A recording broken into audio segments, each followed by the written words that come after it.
Good morning, good afternoon, and good evening, everybody. Thank you for tuning in to another Supatease video. And I'm currently underway with the Gladiator Challenge, which is to get 2,400 arena rating on every single class. And I'm very close to closing in on that on my Fury Warrior. And I wanted to give you some tips and advice if you are going to be picking up this class and specialization for yourself in PvP in today's video. Some of the lessons that I have learned so far so that you can take those lessons and save yourself the time and the hassle of figuring them out on your own way to the top and your journey with your Fury Warrior. So if you're going to be playing a Fury Warrior and you're going to be playing against a lot of survival hunters in 2v2, a lot of outlaw rogues in 2v2, you're going to need to get a lot of uptime. And the way that you can do this is by talenting into the Reckless Abandon talent at the bottom of the talent tree here. And what this will do is when Recklessness is active, it will change your Raging Blow into Crushing Blow and allow you to charge to your target, allowing you to close the distance during some of those mobility moments, such as disengage from the survival hunter, the master's call, aspect of the cheetah combination, feign death. These are all kind of escape mechanisms that you need to be aware of when facing the survival hunter, and you need to make sure that you're reapplying your slows as soon as possible. You need to be kind of glued to your hamstring button, glued to your piercing howl button when they get out of range of you.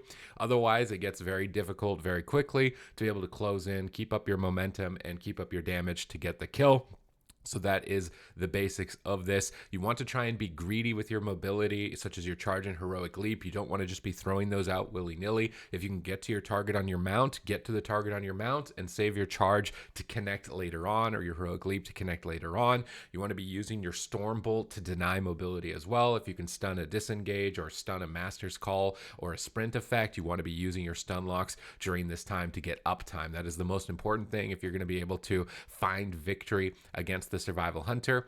This team is playing with a druid. They're going to both be in stealth. Against stealthies, I just dismount and start spamming whirlwind and kind of just hope that either the druid messes up, jumps in with a wild charge, doesn't stun me right away, and I can pull the druid out of stealth, remove some of that immediate crowd control. And this is what you're going to want to do against any stealthies, is just spam whatever AoE low cost button that you have. Spinning crane kick for the Mistweaver here and whirlwind for myself, and you're just kind of guessing at where they are to try and pull them out of stealth to the best of your ability. And you're not going to always get them out of stealth, but I would not recommend throwing anything like a heroic leap, whirlwind, unless it's a small map and you know that you could find them with it, just because your mobility is so precious. When you're also fighting against hunters, before this match really starts, if the hunter does get away from you, a good fallback strategy is to line of sight the hunter and hit their pet. And this can either just reset the fight, get the hunter to come back on top of you, or pull the pet away, or you kill the pet. And if you kill the pet, that can almost just be a guaranteed win against a survival hunter, since so much of their damage is part of that, is a huge component. So I'm going to mount up here. This team is taking a really long time to come out of stealth, and I'm just going to guess at where the hunter is, and the hunter's invis has timed out. So we're going to pull them out with guaranteed with that whirlwind, start getting our raging blows to get our battle trance up. Very important that you use 2 raging blows right away, but I did not keep my slow up, and you can see the mistake there. If you do not keep your slow up, the hunter's going to go away. If this ever happens, you better immediately target that pet, and either they're going to just try and reset, or they're going to leave the pet on you. You can just attack the pet, but it is very important to keep your slow up, or you're just going to basically be laughed at by the hunter, because it will not be possible for you to catch up. Here they're using the aspect of the eagle, but it is not the coordinated assaults. So I'm just going to line of sight the hunter, save my defensive cooldowns, and be looking out for coordinated assaults, which I will point out here in a moment. You do want to use defensive cooldowns during that time, or crowd control. And I'm just kind of hammering away at the hungry hippo over here. Clever name from the survival hunter. As soon as I see thorns, though, I'm going to switch targets. I've procced recklessness, so I can charge the target.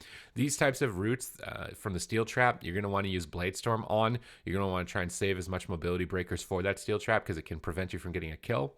Here I've used storm bolt to connect to the hunter, as well as prevent damage from the hunter during the freezing trap on my Mistweaver. So this is a high value stun. It's stopping damage during CC and also getting me uptime onto the hunter. You do want to try and land those high value CCs when you can. Both of them are starting to stack. I could try and fish for a double fear in the near future, but now the druid is moving away, so I'm just going to keep my stacks, try to make sure my battle trance is always up, and then pop recklessness with piercing howl. This is going to enable me a lot of damage, boost me to full rage to get stacked up to 8. We get a leg sweep on the feign death, which removed my slow, and we're going to have to be very careful here. If we don't reapply the slow, watch what happens to the hunter. I thought that I could get in range with the raging blow, but ran out of charges. We use a double fear here. to hold the druid out of the crowd control of the leg sweep. So in cap, leg sweep, fear, really good to chain crowd control like that onto a healer. But because I didn't keep my slow up onto the hunter at this time, they were able to avoid a lot of pressure. And you can see that that is a major thing that you want to be keeping track of. Here we can see another steel trap. My Mistweaver is going to use Tiger's Lust to break me free of this. Really important if you're a healer for a warrior that you do bring, if you have the option to bring some type of root breaker, that you do bring that to the table, because against hunters, they're going to be doing a lot of roots, especially with a druid.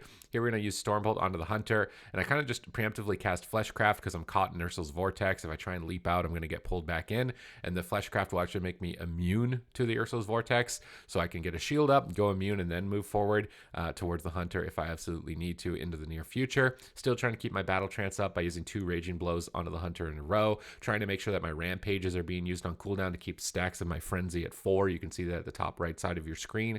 If you maintain that at 4, your damage is going to be a lot higher. And here we've procced a Deathmaker proc onto the hunter, but we get stunned and they disengage away. So getting CC'd right when the hunter uses mobility is going to be the most difficult part of the game to get back to the hunter. I tried to move to the druid to interrupt Cyclone, but I'm not able to. Fortunately, that because my healer's in CC, the hunter doesn't just completely run away, and I'm still able to keep some pressure, but because they were able to kite, I'm now going to lose my 4 stack from my Rampage in just 1 second, which is really unfortunate. I'm gonna have to restack that up on the hunter, and this is what can happen. And this is actually a great strategy to use against a Fury Warrior, is to just avoid them, CC them until their stacks fall off, whether it be their Slaughterhouse or their Frenzy. Kind of just crowd control them at moments of time and wait for those stacks to reset, because the amount of damage output is going to be significantly lower if you can manage to reset it. But here I'm still just going to town onto the hunter, keeping up my hamstring. Honestly, they could probably be doing more things to kite me in this position that they are not, but they're going to activate the aspect of the ego. We're rolling in with crowd control. I see Paralyze onto the druid, so I really got to make sure that I'm staying on target here,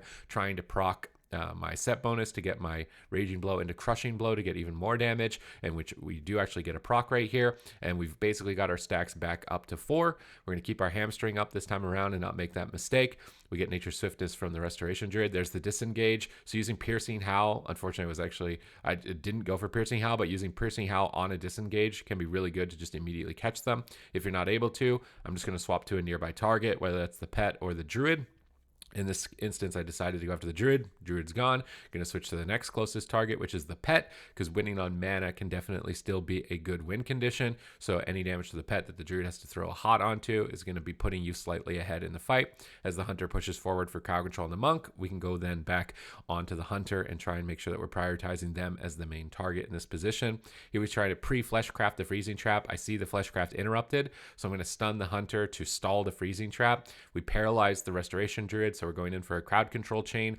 Chaining this into a fear would be a decent idea. I'm going to use Piercing Howl, charge the vortex, and double fear them. And now with the chained crowd control, we have the hunter at below half, and we're going to keep laying in with the rampages. We got Deathmaker procs. This is the perfect opportunity to go for a kill, and the other team recognizes this. They're going to use their most powerful defensive cooldown. You really got to see those crowd control chains whenever your partner is moving in. You see a paralyze, you got something that you can follow it up with a fear or whatever it is on whatever class you're playing. You do want to chain the CC together for as long as possible, because that's what's going to be ultimately netting you kills and pressure prior to dampening stacking up too high. But now I've had a tough time reconnecting to my target, so we're just going to go back to the pet behind the pillar, pressure the pet, force either the pet off of me or kill the pet, and then start walking towards my target. Now, when all targets are starting to run away from you, you can try and mount up in this situation to reconnect. It's probably a better move, because if I do use charge here, then the hunter's going to have disengage, the hunter's going to have master's call, and could possibly get away. But I can stun them on their coordinated assaults, activate my conqueror's banner, so now I'm going to be immune to slows, and I'm going to proc a Deathmaker, which is going to give me a lot of extra damage with that siege breaker. We get stunned by the druid. Honestly, kind of tilting. Should maybe Blade Storm in that position. Now you don't want to with the paralyze onto the druid. We're going to leap to the hunter's line of sight. Try and pop our recklessness here now afterwards. We had DR'd stun. We're going to trinket because this is like my highest damage output. I have Conqueror's Banner and I have recklessness. If I don't trinket here, I'm going to lose a big kill window while the hunter doesn't have aspect of the turtle. So this is an aggressive move that I'm choosing to make deeper into dampening after I've forced defensive cooldowns, and also just because I'm a Fury Warrior, and we all know every Fury Warrior just trinkets to make sure their cooldowns do damage, right? That's got to be the main game plan for you. And then I'm just immediately back onto the hunter, dealing as much damage as possible to ultimately definitely try and run this Restoration Druid out of mana, trying to keep hamstring up onto the Hunter when I can, and keep your Battle Trance up 100% of the time for the healing and also the Rage generation so that you don't drop your Frenzy stacks on your Rampage. Attacking the Thorns can be a bit of a mistake, but because I have a Mistweaver, they're going to heal through Thorns damage, no problem. Mistweaver can heal through any damage as long as they're not crowd controlled, so you can kind of ignore Thorns mechanics if you choose to play with a Mistweaver, and I've actually had the most success so far in 2v2 on my Fury Warrior playing with a Mistweaver. Here we've got Paralyze on the Resto Druid. We're very close to the kill, and I need to try and make sure that I keep up my slow here. You can Spell Reflect when you're coming close to a kill against a Hunter, and sometimes you'll Spell Reflect those freezing traps and put them back. It can be a bit of a gamble because then you want to Spell Reflect for a Cyclone from a Druid or a Mind Control from a Priest, which can hold you off, but I do sometimes do that. Right when I'm about to get a kill on a Hunter, I'll just kind of guess, or if you've got it tracked on your Omnibar, drop a Spell Reflect just to deny that option, because if I had done that there, likely this Hunter would already be dead. Instead, they've reset, they've camouflaged, I can't see them. Luckily, they happen to be right here on this corner as I run right on top of them, but we're going to have to restack our Frenzies, we're going to have to restack our Battle Trance and get going under the target, but we have Recklessness, so we're going to pop this to try and stay on target with those Crushing Blows. There's a Crushing Blow charge and do another Crushing Blow charge, and as long as I have Crushing Blows available, I should be able to connect, but I should still prioritize my slow just in case the Hunter runs away, and I don't in this position, and that's a mistake. During your cooldowns, you still want to prioritize the slow, otherwise the target may be able to get away. Now we've used Paralyze on the Druid, we've used Stormbolt onto the Hunter to hold him in place to try and finish the game here with our Recklessness cooldown active. This is a great position to be in to potentially win the game. We want to chain that Paralyzed leg sweep into a full Fear, so we're going to land a Fear under the entire team, keep using our full Rage bar, so we've got our Frenzy stacked up. We don't have Battle Trance right now because Crushing Blow actually doesn't activate it, so you have to be careful about that. You want to try and get Battle Trance active before your Recklessness, because it will not activate during it if you're running Reckless Abandon, and that's a mistake. Here I use Spell Reflect at low HP because I saw earlier the Hunter wanted to trap me and get away, and because I was able to Spell Reflect the Freezing Trap, we had more than enough damage to be able to secure the kill in this matchup. Now that's basically my rundown, my thoughts when facing a Hunter in 2v2 here. There's a lot of other matchups that are very challenging, such as Outlaw Rogue, so if you want to stay tuned for that type of content, then make sure you hit the subscribe button. I will be releasing videos as we go along here eventually onto every class. We also do news and patch changes here as well, so if you want to stay ahead of the competition or see what's piquing your interest in the future, make sure you hit that subscribe button. Thank you very much for watching, and I will catch you in the next one.